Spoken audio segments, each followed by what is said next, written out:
Obama's poll numbers plummet. An increasing number of public opinion polls in the U.S. show a sharp decline in the popular support for President Obama and his administration's policies on health care, the war in Afghanistan, and the economic crisis. In nearly 8 months since taking office, the euphoria that greeted Obama's election has largely evaporated. According to the Rasmussen Presidential Tracking Poll, 53% of likely voters disapprove of Obama's performance.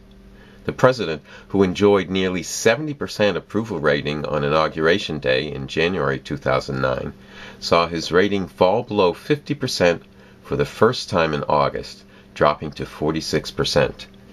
The Zogby Interactive poll, which uses a larger sample of voters, found that only 42% approved of the job Obama was doing.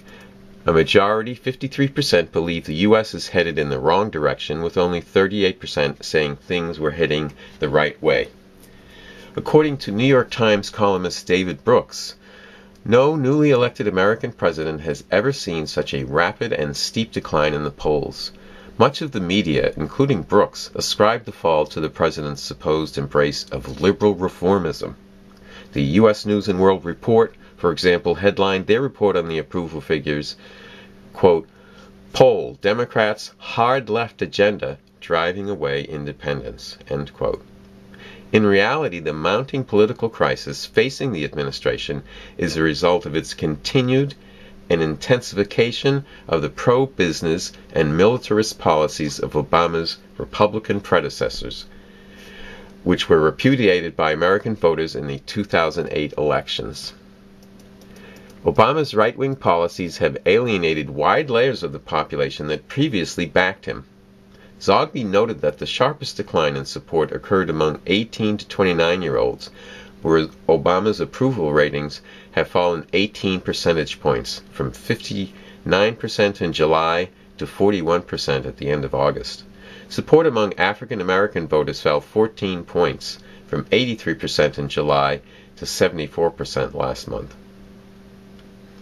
Among those who call themselves Democrats, approval ratings have fallen from 88% in July to 75% in August, and among those describing themselves as liberals, the decline has been from 95% to 86% in the same period. While millions who voted for Obama hoped the self-declared candidate of, quote, change, end quote, would represent a break from the Bush administration, Obama has pursued a reactionary agenda in every aspect of domestic and foreign policy. On the economic front, the Democratic president has acted as a ruthless instrument of the financial elite, handing over trillions of dollars to the Wall Street banks and blocking the slightest restrictions on their speculative activities and massive pay packages. As a result, the share prices and profits of the banks have increased, while tens of millions of workers suffer an unrelenting assault on their jobs and living standards and the loss of their homes and life savings without the slightest relief. A recent Gallup poll found that 83% of respondents said that they were worried Obama's economic measures would not work and expected the situation only to get worse. 2/3 say Wall Street will benefit more from a new bank bailout plan than the average taxpayer.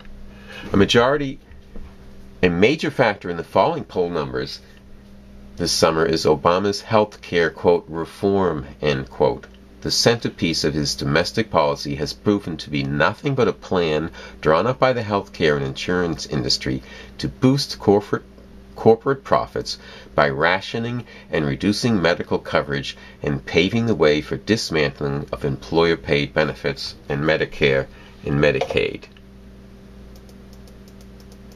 A new CNN opinion research poll found that 53% of Americans disapprove of Obama's handling of health care, a sharp change from March when a majority approved of the plan, largely because they thought it had something to do with extending coverage to the uninsured. Nearly half of the seniors polled by CNN said that Medicare recipients would be worse off under the president's plan. In response to declining support, the San Francisco Chronicle reported insurance companies, doctors, hospitals, and pharmaceutical plans were funneling millions of dollars, the majority to the Democrats, to bolster the legislation as Congress returns from recess next week. Obama is also expected to renounce the public option of his health care plan, dropping whatever reformist pretense remains from his right-wing plan to slash medical costs and federal entitlements.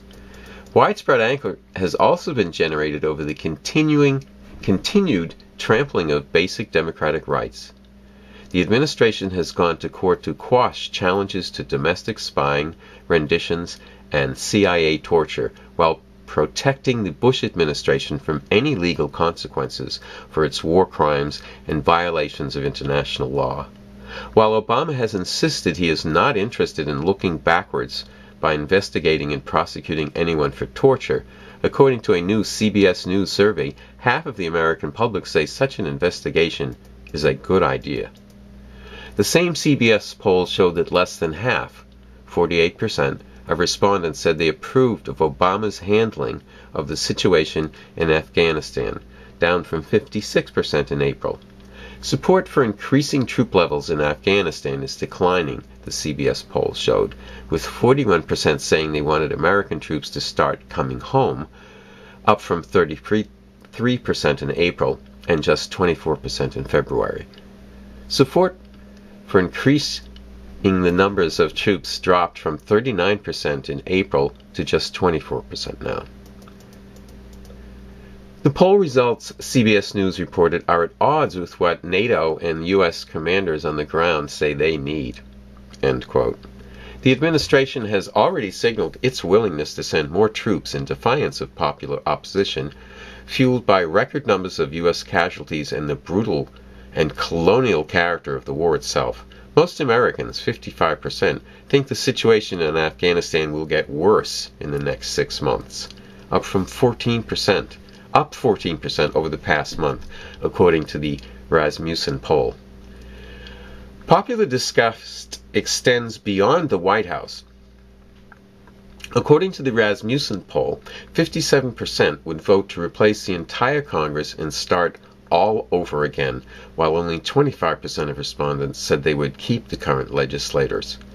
42% say people randomly selected from the phone book could do a better job than the current Congress.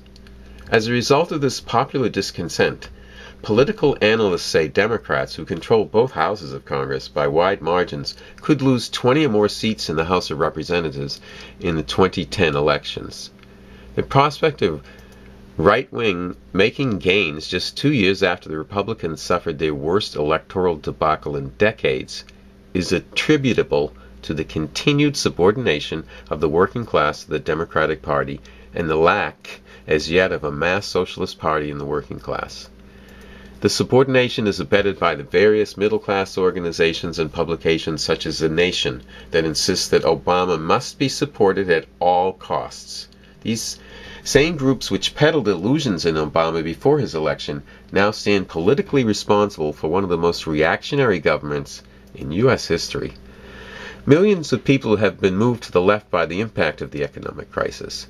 The unending wars and the attack on democratic rights are now seeing that it is impossible to effect political change within the framework of the two-party system dominated by big business and the banks.